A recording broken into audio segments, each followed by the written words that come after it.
வணக்கம் நண்பர்களே. UPSC 2021 preliminary examination இதற்கான ப்ரிப்பரேஷன் ரெஜிம் வீடியோ இதை நம்ம இன்றைக்கி பார்த்தோம். இதுக்கு முன்னாடி மாணவர்கள் கேட்ட கேள்வி என்னென்னா, இந்த 10 மாத காலம் 10 ப்ரிலிம்ஸுக்கு அப்படின்னு கேட்டிருந்தாங்க. அதற்கான வீடியோ நான் ஏற்கனவே சொன்னேன், 10 அப்படின்னு சொல்லியிருந்தேன். இன்றைக்கி நான் போட்டிருந்த ப்ரிப்பரேஷன் வீடியோவில் நான் ஸ்பெசிஃபிக்காக இதை ஸ்ட்ரெஸ் பண்ணி சொல்லியிருந்தேன். தாராளமாக 10. அதே நேரத்தில் உங்களுக்கு 2 வருஷம் கொடுத்தா கூட நீங்கள் தப்பான பாதையில் போயிட்டீங்க, தப்பாக படிக்கிறீங்கன்னா அது 10ஆது. தப்பான பாதையில் போகிற ஒருத்தவரால் 2 வருஷம் 3 வருஷம் கொடுத்தாலும் ப்ரிலிம்ஸை பாஸ் பண்ண முடியாதுன்றதை நான் ஸ்பெசிஃபிக்காக ஸ்ட்ரெஸ் பண்ணி சொல்லியிருந்தேன். இப்போ புதுசாக வர்ற கேள்வி என்னென்னா, மெயின்ஸ் எக்ஸாமினேஷன் படிக்கிறதுக்கு நேரம் 10 ப்ரிலிம்ஸ் முடிச்சு 3 மாதம் தானே இருக்குது. ஏன் இந்த மாதிரி கேள்வியில் வருது? காரணம் என்ன?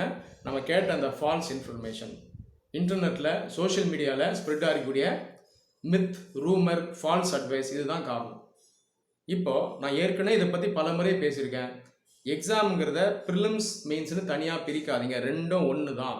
நாலேஜ் அப்படிங்கிறது இன்டெகிரேட்டட் அப்படின்னு நான் சொல்லியிருக்கேன்.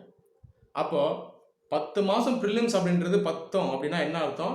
மெயின்ஸ்க்கும் சேர்ந்து இது 10 தானே அர்த்தம். அப்போ இதை நீங்கள் புரிஞ்சுக்கணும். இப்போ நான் சொன்னது மாதிரியே நீங்கள் படிச்சிங்க அப்படின்னா, நீங்கள் படிக்க ஆரம்பிக்கும் போதே ப்ரிலிம்ஸ்க்கும் மெயின்ஸ்க்கும் சேர்ந்து தான் படிக்கிறீங்க. ஸ்டடிங்கிறது இன்டெகிரேட்டட் ஸ்டடி தான், நாலேஜுங்கிறது இன்டெகிரேட்டட் நாலேஜ் தான். அதோடைய ரீப்ரொடக்ஷன் தான் வேறு மாதிரி இருக்கும். நீங்கள் எக்ஸாம் கால் போய் கேள்வி வாங்கும்போது ப்ரிலிம்ஸோடைய ரீப்ரொடக்ஷன் வேறு மாதிரி இருக்கும். அதில் நிறைய ஃபேக்ட்ஸ் எதிர்பார்ப்பாங்க. ஆனால் அதுலேயே நாலேஜ் பேஸ்டாக சிந்திச்சு எழுதுகிற மாதிரி தான் இருக்கும். மெயின்ஸ் பொறுத்த வரைக்கும் லார்ஜ்லி நாலேஜ் பேஸ்ட் தான். ஆனால் அதுலேயே நிறைய ஃபேக்ட்ஸை நம்ம எழுதுவோம். உதாரணத்துக்கு ஹிஸ்ட்ரி, சயின்ஸ் எல்லாம் ஃபேக்ட் எழுதி தான் ஆகும். அப்போ மெயின்ஸ் ப்ரிலிம்ஸ்னு தனியாக பிரிக்காதீங்க. ஸ்டடிங்கிறது இன்டெகிரேட்டட் தான்.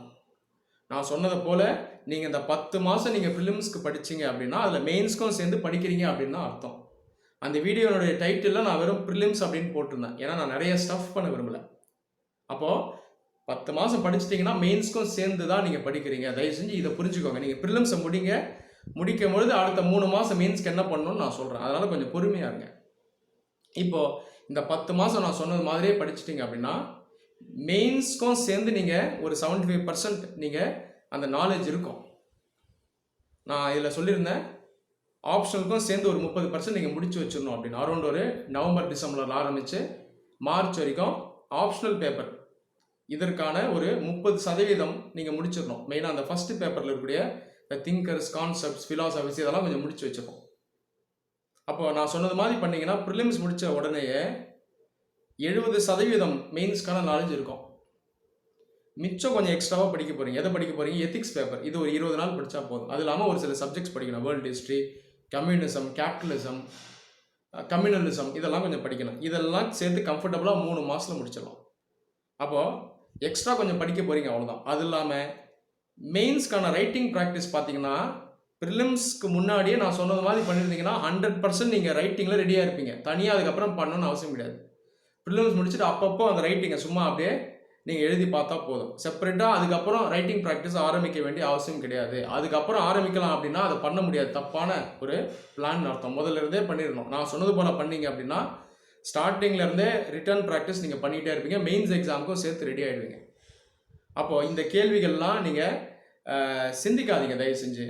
அப்போ 10 மாதம் ப்ரிலிம்ஸ்க்கு 10 அப்படின்னா மெயின்ஸ்க்கும் சேர்ந்து இது 10. நான் மறுபடியும் சொல்கிறேன், இந்த 10 மாதம் நான் சொன்னது போல் பண்ணிட்டீங்க அப்படின்னா மெயின்ஸ் எக்ஸாமுக்கு உங்களுக்கு 70% கிட்ட நாலேஜ் இருக்கும்.